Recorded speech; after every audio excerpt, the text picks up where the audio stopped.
Grid. இந்த வேர்டை எத்தனை பேர் கேள்விப்பட்டிருப்போம்?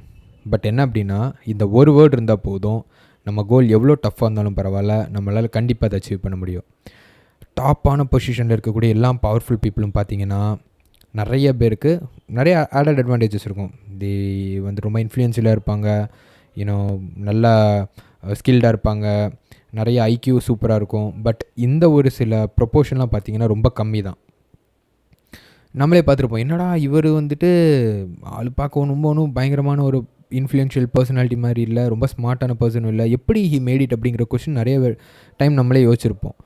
அதுக்கு எல்லாத்துக்கும் ஆன்சர் என்னென்னா கிரிட்டு தான். கிரிட்டுனா என்ன அப்படின்னா, எவ்வளோ டிஃபிகல்ட்டான சிச்சுவேஷன் வந்தாலும் பரவாயில்ல, நம்மளால் கோலை நோக்கி கான்ஸ்டண்ட்டாக மூவ் பண்ண முடிஞ்சதுன்னா அதுதான் கிரிட். இந்த ஒரு குவாலிட்டி இருந்தால் போதும், எவ்வளோ டிஃபிகல்ட்டிஸ் வந்தாலும் பரவாயில்ல, கோலை கிளியராக டிஃபைன் பண்ணிவிட்டு அதை நோக்கி நம்ம போயிட்டே இருந்தோம் அப்படின்னா சக்ஸஸ் வந்துட்டு அகெயின் இன்னவிட்டபிள் தான். அது உங்களோட டெஸ்டினியை, அது உங்கள் டெஸ்டினி யாரோ ஒருத்தங்க டிஃபைன் பண்ணல, யூ கிரியேட் யுவர் ஓன் டெஸ்டினிங்கிற கான்செப்ட் தான். யார் வேணாலும் என்ன வேணாலும் எப்படி வேணாலும்